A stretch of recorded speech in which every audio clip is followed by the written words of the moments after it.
Contribute करे उसमें से आधा सरकार देगी और 60 साल की उम्र से उसको पेंशन मिलनी आरंभ होगी।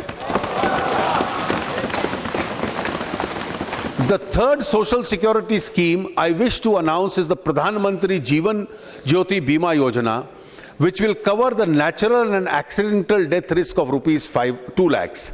The premium will be ₹330 per year or less than ₹1 per day for the age group 18 to 50. Madam, there are unclaimed deposits of 3,000 crores in PPF and approximately 6,000 crores in EPF corpus.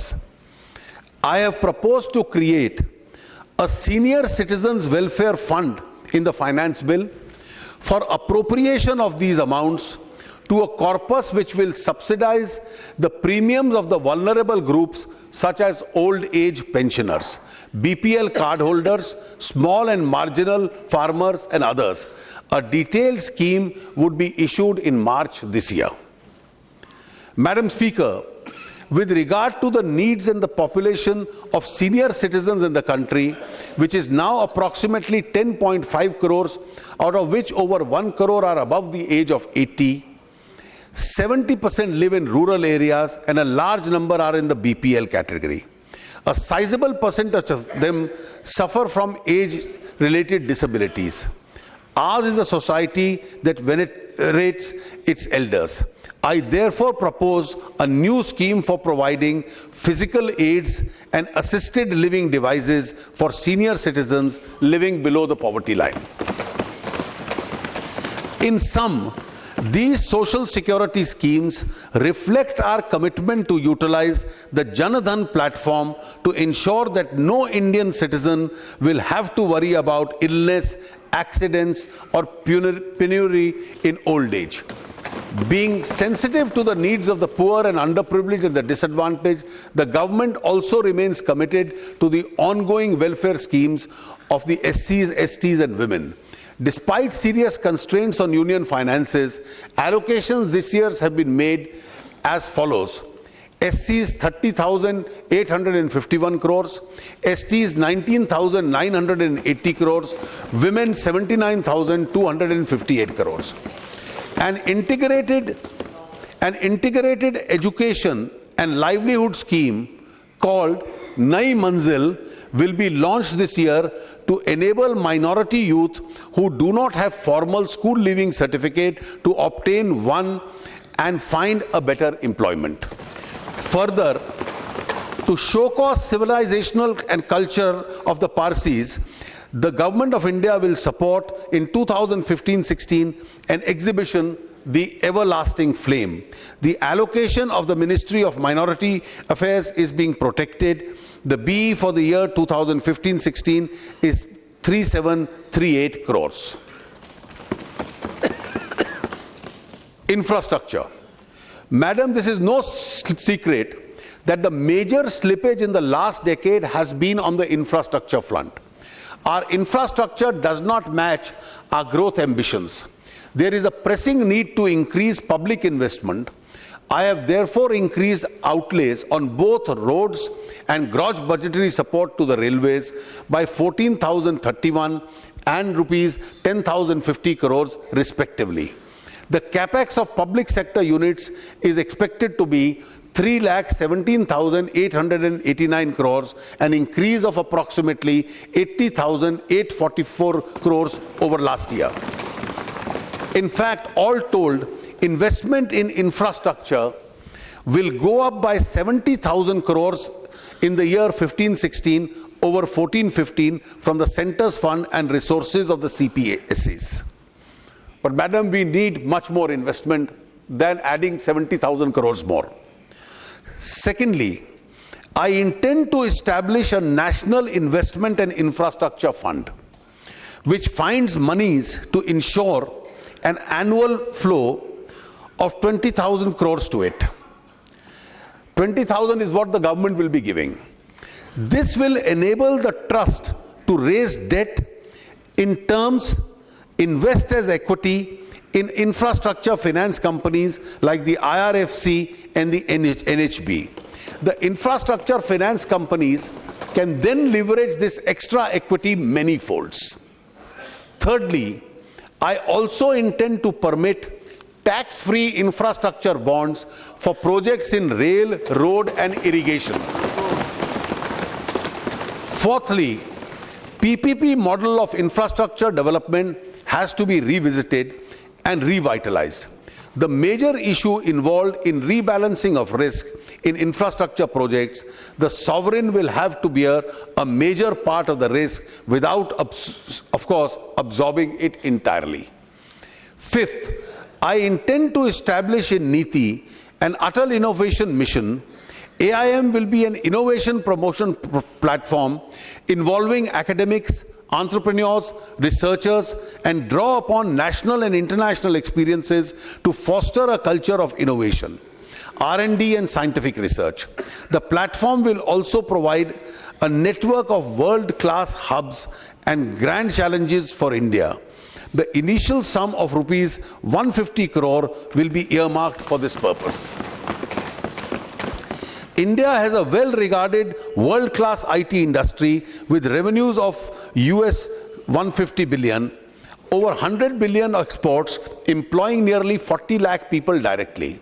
We are now seeing a growing interest in startups, experimenting in cutting-edge technologies, creating value out of ideas, initiatives, and converting them into scalable enterprises and businesses is at the core of our strategy for engaging our youth for inclusive and sustainable growth of the country. Concerns such as more liberal system of raising global capital, incubation facilities in our centers of excellence, funding for seed capital, and growth of the ease of doing business need to be addressed to create 1 lakh jobs and hundreds of billions of dollars in value. With this objective, the government is establishing a mechanism known as Self-Employment and Talent Utilization (SETU) to be techno-financial incubation and facilitation program to support all aspects of startup businesses and other self-employment activities, particularly in the technology-driven areas. I am setting aside 1,000 crores initially for this purpose. As the success of the so-called minor ports has shown, that ports can be an attractive investment possibility for private sector. Ports in public sector need to both attract such investment as well as leverage the huge land resource lying unused with them. To enable us to do so, ports in public sector will be encouraged to corporatize and become companies under the Companies Act.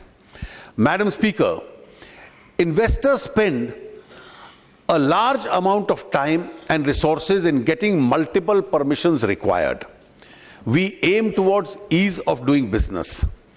I have myself launched an e-biz portal which integrates 14 regulatory permissions at one source. Good states are embracing and joining this platform.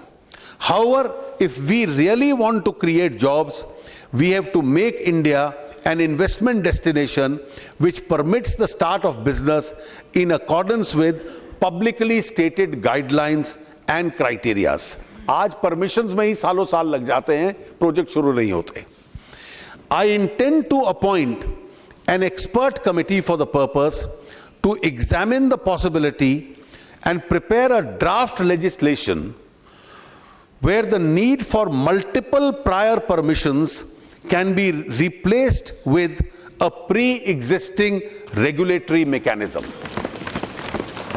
आपका regulatory mechanisms में guidelines होंगी, उसके मुताबिक काम शुरू कीजिए, prior permissions का ये substitute होगा.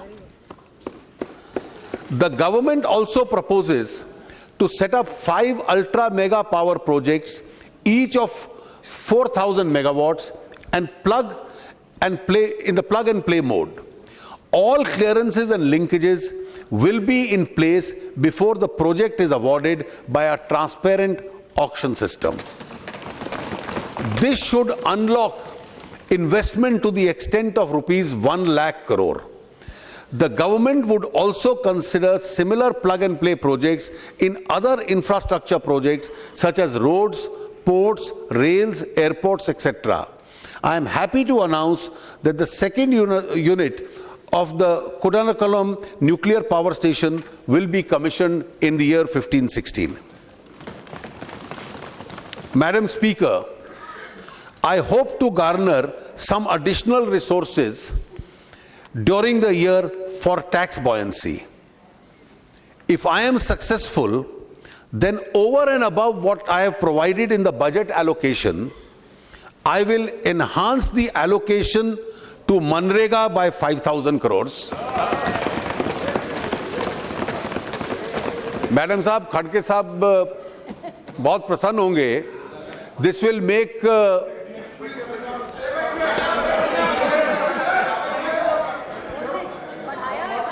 Please.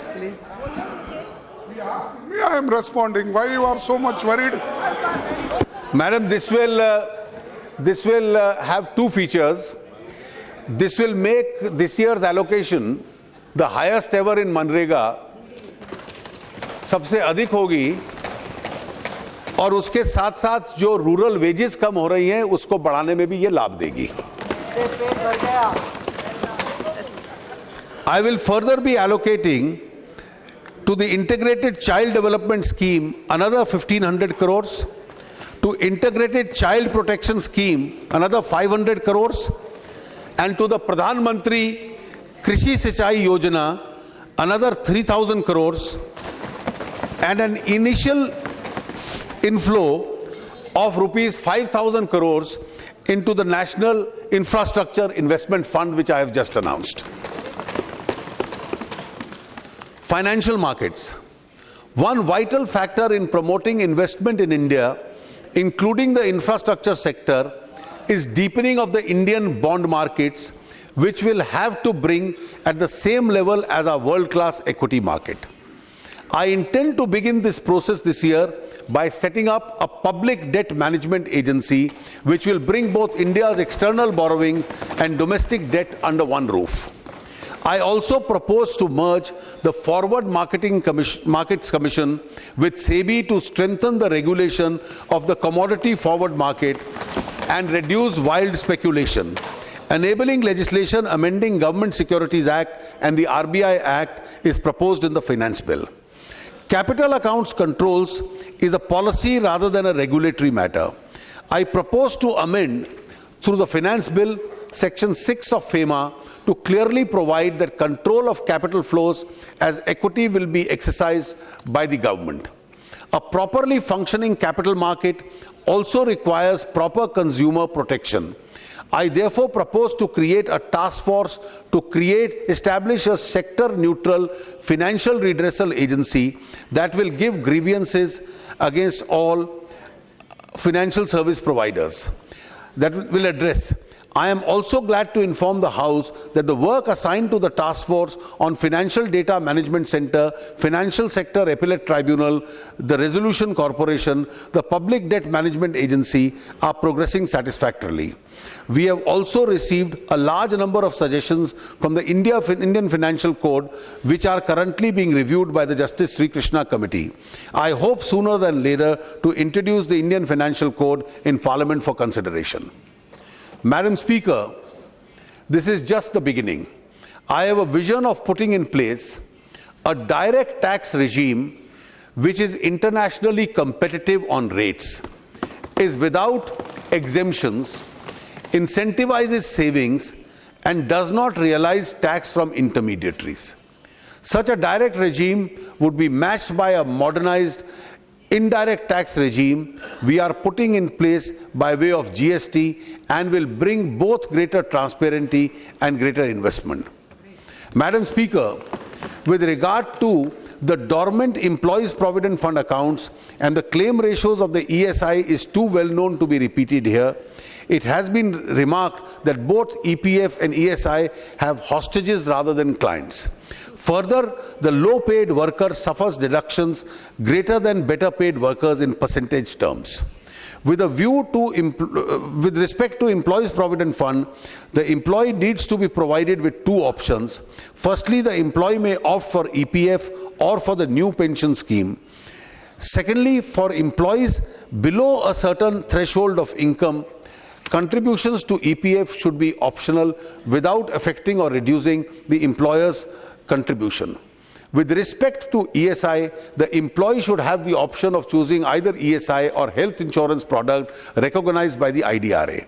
We intend to bring amending legislation in this regard after stakeholder consultation. Madam, India is the largest consumer of gold in the world. It imports as much as 800 to 1,000 tons of gold each year.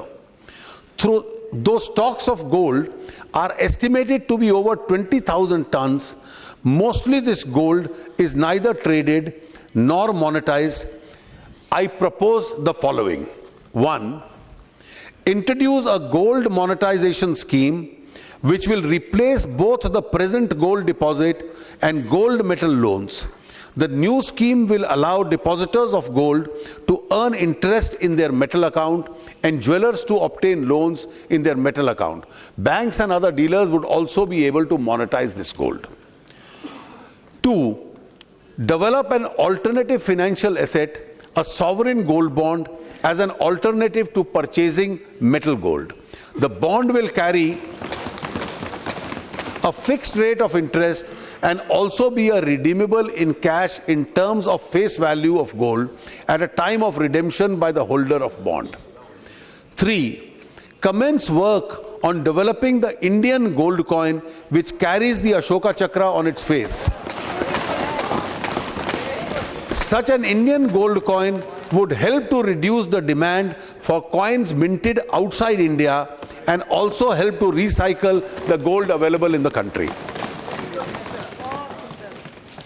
On way to curb the flow of black money is to discourage transactions in cash. Now majority of Indians has or can have a RuPay debit card.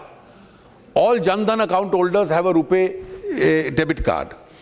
I therefore produce to announce very soon several measures that will incentivize credit or debit card transactions and disincentivize cash transactions. This will be in the direction of making India a cashless society. Alternative investment funds have been notified by SEBI. Such alternative investment funds provide another vehicle for facilitating domestic investments. Keeping in view the need to increase investment from all sources, I propose to allow foreign investment in alternative investment funds. To simplify further the procedures of Indian companies to attract foreign investment, I propose to do away with the distinction between different types of foreign investments, especially between foreign portfolio investment and foreign direct investment, and replace them with composite caps. The sectors which are already on a 100% automatic route would not be affected.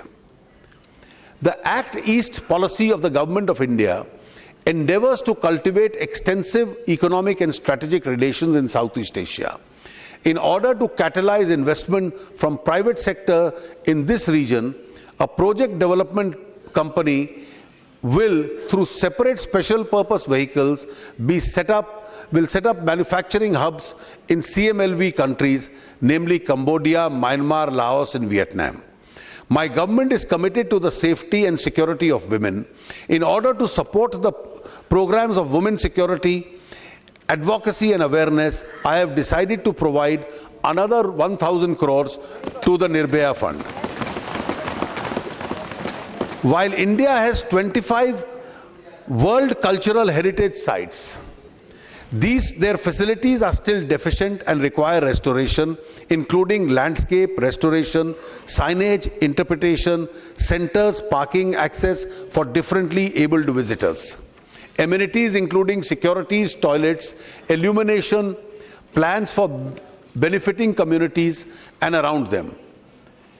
I propose this year, and I hope this practice continues for next year's onwards also, to start working on these lines and develop with central support the following heritage sites. 1. The churches and convents of Old Goa. 2. Hampi in Karnataka. Elephanta Caves in Mumbai, Kumbhalgarh and other city forests of Rajasthan, Rani Ka Vav in Patan in Gujarat, Leh Palace Ladakh in Jammu and Kashmir, the Varanasi Temple Town, the Jallianwala Bagh at Amritsar, and the Kutub Shahi tombs at Hyderabad, Telangana. Wait. After the success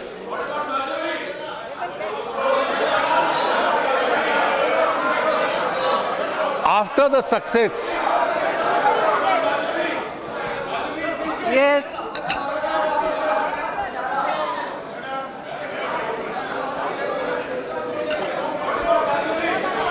After the success of the visas on arrival issued to travelers of 43 countries.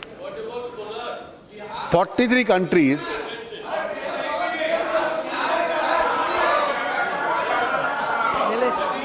Madam, last year we had announced visas on arrival in 43 countries. The tourism in this country has increased. I propose to increase the countries covered under this scheme to 150 in different stages. Madam, as environment degradation hurts the poor more than others, we are committed to making our development process as green as possible. Our de facto carbon tax on most petroleum products compares favorably with international norms. With regard to coal, there is a need to balance between taxing pollution and the price of power. However, beginning this year, I intend to start on that journey too. My government is launching a scheme for faster adoption and manufacturing electric vehicles. I am proposing an initial outlay of 75 crores in this scheme for 15-16. The Ministry of New Renewable Energy has revised its target of renewable energy to 1,75,000 megawatts in 2022, comprising of 100,000 in solar, 60,000 in wind, 10,000 in biomass, and 5,000 of small hydro. Madam Speaker, we are putting the scam, scandal and corruption raj behind us. Malfeasance in public procurement can perhaps be contained by having a procurement law and an institutionalized structure consistent with the UNCITRAL model law. I believe Parliament now needs to take a view on the need to have a procurement law, and if so, in what shape it should take. On the other hand, disputes arising out of public contracts take a long time to resolve and the process is very costly. इसकी वजह से projects अटके रहते हैं. My government proposes to introduce a public contracts resolution of disputes bill to streamline the institutional arrangement of such disputes, institutional arrangement for resolution of such disputes. There is also a need, I feel, to tackle the lack of common approach and philosophy in regulatory arrangements prevailing even within the different sectors of infrastructure. Our government therefore proposes to introduce a regulatory reform law and will bring about a cogency of approach across various sectors of infrastructure. India is one of the youngest nations of the world with more than 54% of the total population below 25 years of age. Our young people have to be both educated and employable for the jobs of the 21st century. The Prime Minister has explained on how Skill India needs to be closely coordinated with Make in India. Yet today, less than 5% of our potential workforce gets formal skill training to be employable and stay employable. We will soon be launching a national skills mission through Skill Development and Entrepreneurship Ministry. The mission will consolidate skill initiatives spread across several ministries and allow us to standardize procedures and outcomes of our 31 sectors skill councils. With rural population still forming close to 70% of India's population, enhancing employability of rural youth is the key or to unlocking India's demographic dividend. With this in mind, We have launched the Deen Dayal Upadhyaya Gramin Kushal Yojana. Rupees 1,500 crores has been set apart for this scheme. Disbursement will be through a digital voucher directly into qualified student bank account. This year, when we will be entering the 100th birth anniversary of Pandit Deen Dayal Upadhyaya, the intention of the government is to celebrate the anniversary of the great nationalist in a befitting manner. A 100th birthday celebration committee will be announced soon and adequate resources provided for the same. With a view to enable all poor and middle class students to pursue higher education in their choice without constraint of funds, I propose to set up a fully IT-based student financial aid authority to administer and monitor scholarship, as also the educational loan scheme through the Pradhan Mantri Vidya Lakshmi Karyakram. We will ensure that no student misses out on higher education for lack of funds.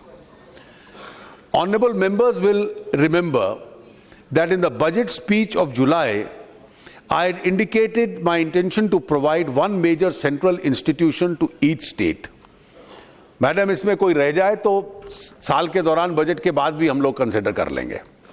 In this fiscal year, I propose to set up an All India Institute of Medical Sciences in Jammu and Kashmir, Punjab, Tamil Nadu, Himachal Pradesh and Assam. Keeping in view the need to augment medical services in Bihar, जहां already AIIMS है, I propose to set up another AIIMS-like institution in that state. I propose to set up an IIT in Karnataka, upgrade the Indian School of Mines Dhanbad to a full IIT. I propose to set up a postgraduate institute of horticulture research in Amritsar. IIMs will be set up in Jammu and Kashmir and Andhra Pradesh. In Kerala, I propose to upgrade the existing National Institute of Speech and Hearing into a University of Disability Studies and Rehabilitation. I am also proposing 3 new national institutions of pharmaceutical education and research in Maharashtra, Rajasthan and Chhattisgarh, and institutions of science and educational research in Nagaland and Odisha. I am also proposing for Northeast to set up a center for film production, animation and gaming in Arunachal Pradesh, and an apprentice training institute for women in Haryana and Uttarakhand. In order to improve the governance of public sector banks, the government intends to announce an autonomous bank board bureau. The bureau will search and select heads of public sector banks and help them in developing differentiated strategies of capital raising plans through innovative financial methods and instruments. This would be an interim step toward establishing a holding and an investment company for banks. Madam, I would like to inform the House that we are making good progress on Digital India. The National Optical Fiber Network of 7.5 lakh kilometers, networking 2.5 lakh villages, is being further speeded up by allowing willing states to undertake its execution on reimbursement of cost as determined by the Department of Telecommunication. Andhra Pradesh is the first state to have opted for this manner of implementation.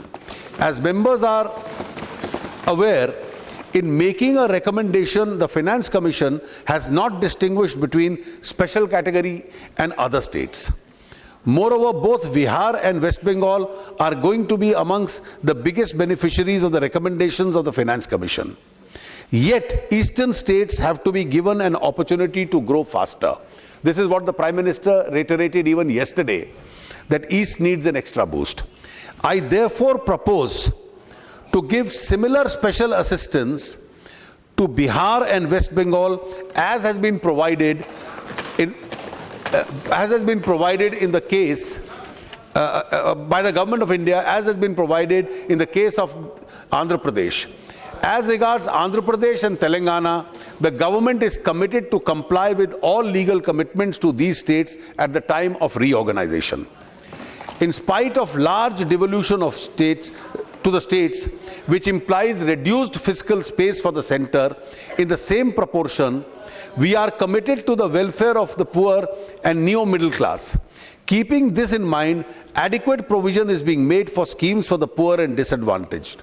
Illustratively, I have allocated 68,968 crores to the educational sector, including midday meals, 33,152 to the health sector, 79,526 crores to the rural development activities, including Manrega, 22,407 for